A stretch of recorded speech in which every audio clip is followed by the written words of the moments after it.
मौत। मौत का नाम सुनते ही अच्छों का मूड खराब हो जाता है। कोई भी मरना नहीं चाहता, मगर किसी के चाहने या ना चाहने से मौत रुकती नहीं। इंसान उतना ही जीवन जिएगा जितना उसकी किस्मत में लिखा होगा। मृत्यु से डरना नहीं चाहिए, बल्कि इसके बारे में जानना चाहिए। धरती पर मौजूद हर चीज का अस्तित्व एक ना एक दिन खत्म होना ही है। जिसने जन्म लिया है उसकी मृत्यु भी निश्चित ही है।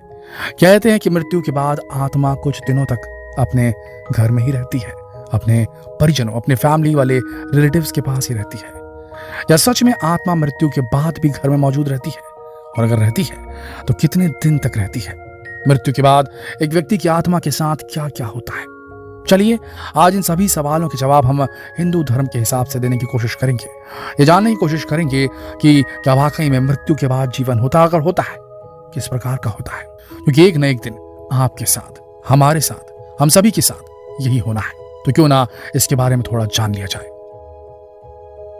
सनातन धर्म के वेदों, ग्रंथों और पुराणों में हर उस सवाल का जवाब मिल जाता है जिसके बारे में इंसान अपने जीवन काल में एक बार तो जरूर सोचता है। जीवन और मृत्यु से संबंधित सवालों के जवाब भी गरुड़ पुराण में वर्णित है। गरुड़ पुराण 18 महापुराणों में से एक है, जिसमें सवाल जवाब की एक श्रृंखला है। ये सवाल गरुड़ ने भगवान विष्णु से किए थे, जिनका जवाब भगवान विष्णु ने दिया था। गरुड़ पुराण में किसी की मृत्यु के बाद यमलोक की यात्रा, सदगति, स्वर्ग और नरक सभी के बारे में विस्तार से वर्णन मिलता है। गरुड़ पुराण में मृत्यु और मृत्यु के बाद के वर्णन के अलावा भी बहुत कुछ बताया गया है। जीवन क्या है? जीवन जीने का सही तरीका क्या है? पाप और पुण्य क्या है? इस तरह के सवाल गरुड़ ने विष्णु जी से किए थे। इस सवाल जवाब की श्रृंखला में आपको जीवन और मृत्यु से जुड़ा हर रहस्य मालूम पड़ जाएगा। जब किसी की मृत्यु हो जाती है तब भी गरुड़ पुराण का पाठ कराया जाता है। गरुड़ पुराण के अनुसार जब किसी इंसान की मृत्यु का समय नजदीक आ जाता है तो कुछ घंटों पहले ही शरीर के 7 चक्रों से आत्मा का कनेक्शन टूट जाता है। उसके पैर ठंडे पड़ने लगते हैं, उसका अपनी इंद्रियों पर नियंत्रण नहीं रह पाता। साइकोलॉजी से जुड़े कुछ सिद्धांतों की माने तो मृत्यु से कुछ समय पहले ही आत्मा का एस्ट्रल कॉर्ड से कनेक्शन टूट जाता है। एस्ट्रल कॉर्ड के कारण ही आत्मा शरीर से जुड़ी होती है ऐसा माना जाता है।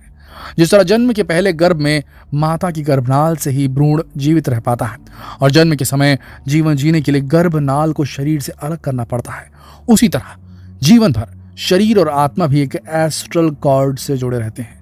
और जीवन से मृत्यु की तरफ बढ़ते समय एस्ट्रल कॉर्ड का कनेक्शन टूटना जरूरी होता है। तो शरीर के 7 चक्रों से कनेक्शन टूट जाने के बाद एस्ट्रल कॉर्ड से भी कनेक्शन टूट जाता है। इसके बाद शरीर से प्राण निकलने लगते हैं और आत्मा शरीर छोड़ने लगती है। कोई भी अपना शरीर छोड़कर जाना नहीं चाहता। जब आत्मा को शरीर छोड़ना पड़ता है तो उसे तकलीफ होती है। गरुड़ पुराण के अनुसार आत्मा शरीर से जुड़े रहने की भरसक कोशिश करती है। अक्सर देखा जाता है कि प्राण निकलने के बाद भी कभी कभी शरीर का कोई अंग मूवमेंट करता है। ऐसा इसलिए होता है क्योंकि आत्मा शरीर से निकलना नहीं चाहती। गरुड़ पुराण के अनुसार इस दौरान 2 यमदूत भी आत्मा को यमलोक ले जाने के लिए आते हैं। शरीर से निकलने से पहले ही आत्मा को यमदूत दिखने लगते हैं। जब आत्मा शरीर नहीं छोड़ती तो यमदूत उसके गले में पाश डालकर जबरदस्ती उसे शरीर से बाहर निकालते हैं। आत्मा चीखती है, चिल्लाती है, अपने परिवारजनों से बात करने की कोशिश करती है, मगर किसी को उसकी आवाज सुनाई नहीं देती। इसके बाद यमदूत आत्मा को अपने साथ यमलोक के मार्ग पर ले जाते हैं। मार्ग में सबसे पहले एक स्थान पर उसे उसके पाप और पुण्यों का हिसाब दिया जाता है। आत्मा अपने अच्छे बुरे कर्मों को याद करती है। 24 घंटों तक आत्मा को उसके कर्मों और उन कर्मों के परिणामों के बारे में बताया जाता है। उसके बाद उसे दोबारा उसके परिजनों के पास छोड़ दिया जाता है। यह आत्मा 12 दिन तक यहीं अपने परिवारजनों के पास ही रहती है। अपने परिवार वालों को रोते बिलखते देखती है, उनसे बात करने की कोशिश करती है, मगर कोई भी न उसे देख पाता है न सुन पाता है। इस दौरान उसके परिवारजन पिंड दान करते हैं, पुण्य आत्माओं को भोजन कराते हैं, सारे रिवाज पूरे करते हैं। कहते हैं कि अगर पिंड दान ना किया जाए तो आत्मा को कभी भी मोक्ष नहीं मिलता। वो ऐसे ही ब्रह्मांड में बिलखती फिरती रहती है। इन्हीं 12 दिनों में घर में गरुड़ पुराण का पाठ भी करवाया जाता है, जिसमें इंसानों के कर्मों का क्या फल होगा ये सब कुछ बताया जाता है। फिर 13वीं के बाद 13वें दिन फिर से यमदूत उसे लेने आते हैं। उसे यमपुरी के मार्ग में ले जाकर छोड़ दिया जाता है आत्मा को। जहां से उस आत्मा को खुद यमलोक के द्वार तक पहुंचना होता है। अब उस आत्मा को अपने बुरे कर्मों के फलस्वरूप यातनाएं दी जाती हैं। यहाँ वैतरणी नदी भी पार करनी पड़ती है, जिसमें गर्म उबलता पानी होता है। यह नदी कीचड़ से भरी होती है। यहाँ तरह तरह के भयानक जीव उस आत्मा को यातनाएं देते हैं। लगभग 47 दिनों तक आत्मा इसी नदी में और यमलोक के मार्ग में गिरती पड़ती कष्ट झेलती हुई यमद्वार तक पहुंचती है। गरुड़ पुराण के अनुसार अगर पिंडदान में गाय दान की जाए तो उसी की पूंछ पकड़कर आत्मा वैतरणी नदी को पार कर लेती है। इससे उसकी यातनाएं कम हो जाती है। अगर अपने जीवन काल में कभी किसी ने गौदान किया हो तब भी उस आत्मा के पाप कम हो जाते हैं। दोस्तों, जो व्यक्ति धर्म कर्म करता है, लोगों की भलाई करता है, जिसने दान पुण्य किए होते हैं, उनकी आत्मा आसानी से बिना कष्ट झेले वैतरणी नदी को पार कर लेती है। वैतरणी नदी पार करने के बाद एक खुली जगह में एक छायादार पेड़ दिखाई पड़ता है, जहां आत्मा आराम करती है। पिंडदान के समय जो भोजन दिया गया था वो इस आत्मा को यहाँ भोजन के रूप में मिलता है। इसके बाद यमदूत आकर आत्मा को यमलोक के द्वार पर ले जाते हैं। यहाँ भी 3 तरह के द्वार होते हैं। एक द्वार नरक का होता है। अगर किसी आत्मा ने बहुत बुरे कर्म किए हों तो उसे नरक में धकेल दिया जाता है, जहां वह आत्मा सालों तक कष्ट झेलती है। एक द्वार स्वर्ग का होता है। अगर किसी आत्मा ने अच्छे काम किए हों, जीवन में धार्मिकता से जुड़े अनुष्ठान किए हों, तो उसे स्वर्ग मिलता है। इसके बाद उसे दोबारा जन्म नहीं लेना पड़ता। यह आत्मा स्वर्गवासी हो जाती है। तीसरा द्वार मृत्यु लोक का होता है।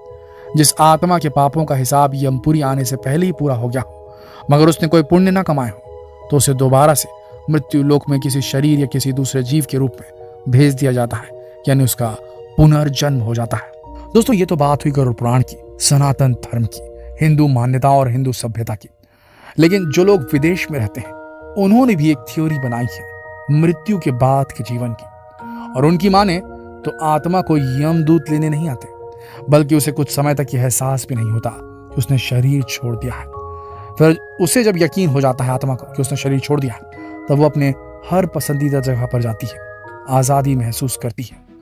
7 दिन बाद ये सब कुछ उसकी आंखों से ओझल हो जाता है। उसे केवल एक सुरंग दिखाई देती है जो उसे दूसरी दुनिया तक ले जाती है। पुराणों की भाषा में कहें तो यमलोक ले जाती है।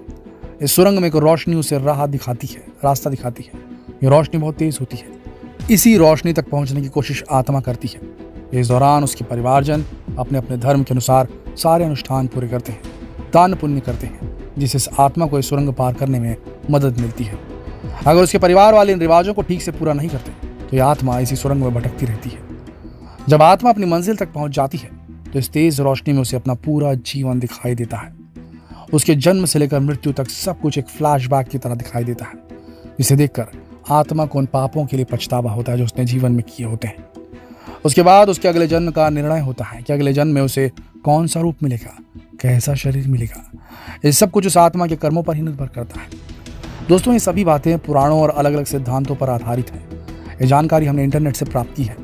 हमने केवल शैक्षणिक उद्देश्य से ही वीडियो बनाया है। आशा करते हैं कि आपको ये वीडियो पसंद आया होगा। उम्मीद करते हैं कि आपको इस सवाल का जवाब भी मिल गया होगा कि आत्मा मृत्यु के बाद कितने दिन तक धरती पर रहती है सनातन धर्म के हिसाब से। आपकी जानकारी के बारे में क्या विचार हैं, हमें कमेंट करके ज़रूर बताएं। साथ ही इस वीडियो को ज़्यादा से ज़्यादा शेयर ज़रूर करें, क्योंकि एक न एक दिन मृत्यु हम सबको आनी है। शेयर करें इस वीडियो को फेसबुक पर, व्हाट्सएप पर, यूट्यूब पर। तो फिर मिलते हैं एक और दिलचस्प जानकारी के साथ। तब तक के लिए आप सबका इस वीडियो के अंदर बने रहने के लिए दिल से धन्यवाद।